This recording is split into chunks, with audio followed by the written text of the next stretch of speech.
بچے خوبصورت بھی ہوتے ہیں، بچے بدصورت بھی ہوتے ہیں، مگر واللہ بخدا ہر آدمی کی یہ خواہش رہتی ہے کہ میرا بچہ خوبصورت ہونا چاہیے۔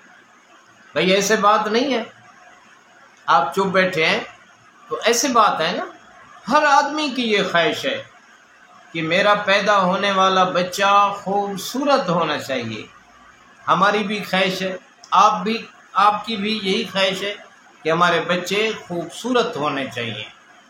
تو میں ہوں آپ کا میزبان مخدوم سید اعجاز حسین شاہ، اور آج آپ کی خدمت میں ایک نئے عمل کے ساتھ حاضر ہوا ہوں کہ خوبصورت بچے کیسے پیدا ہوتے ہیں۔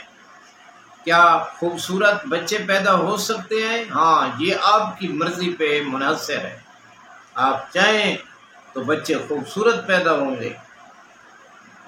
آپ چاہتے ہیں کیا آپ کے بچے خوبصورت پیدا ہوں؟ انشاءاللہ ضرور خوبصورت پیدا ہوں گے۔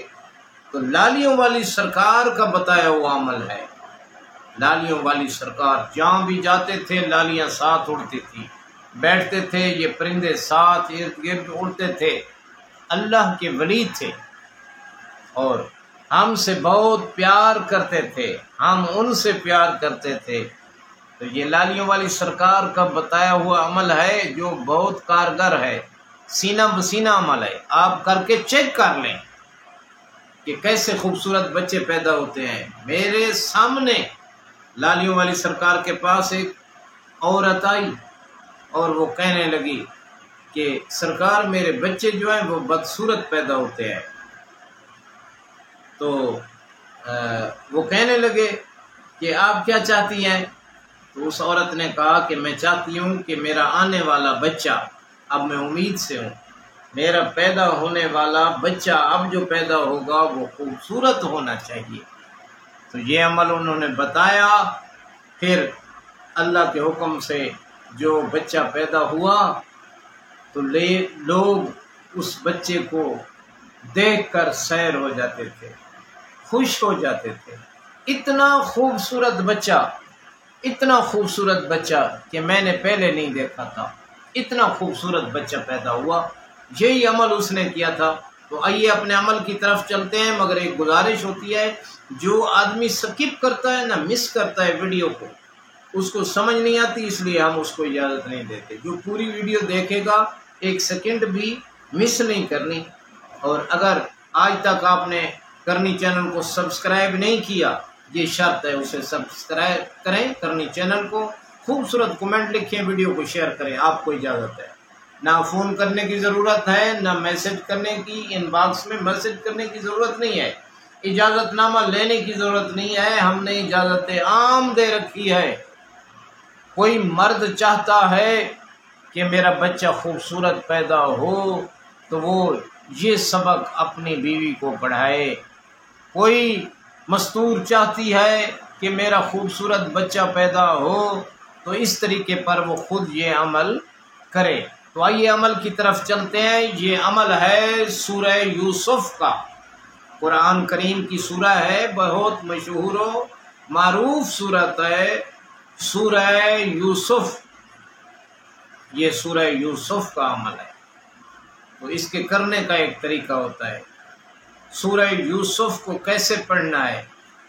سورہ یوسف کو صبح کی نماز کے بعد مثلا جب سورج طلوع ہو رہا ہو اس وقت شروع کر دینی ہے۔ اچھا ہے کہ طلوع آفتاب سے اگر 5 منٹ لیٹ شروع کریں گے تو بہت زیادہ اثر ہوگا۔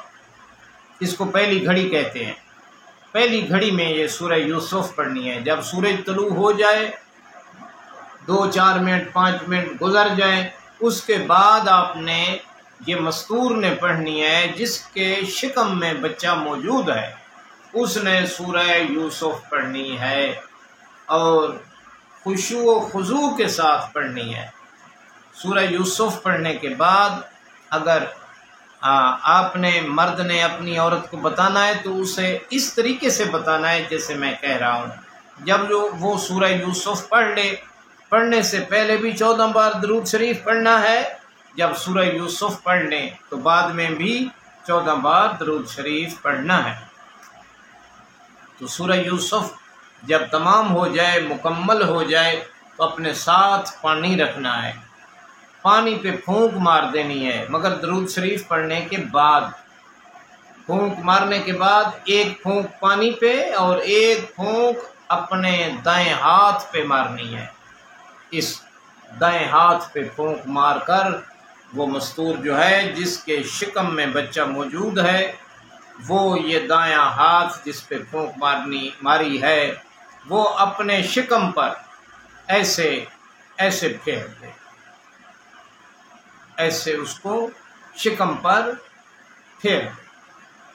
اس کے بعد درود شریف پڑھ لے، جتنی بھی اس کی مرضی چاہے درود پڑھ لے۔ تو یہ اس نے بلا ناغہ کرنا ہے، یہ عمل کرتے رہیں، بچہ پیدا ہونے تک وہ مستور کرتی رہے۔ اگر مستور خدا نہ خواستہ وہ قرآن نہیں پڑھ سکتی، ان پڑھ ہے، تو پھر اس کا خامند روزانہ ایسے قرآن سورہ یوسف پڑھے، اول و آخر 14 بار درود شریف بھی پڑھے، پانی پر پھونک مارے اور اپنی مستور کو پلا دے۔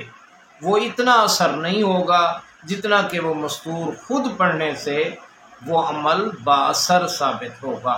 انشاءاللہ آپ کو کامیابی ملے گی، بہت ہی خوبصورت آپ کے بچے پیدا ہوں گے۔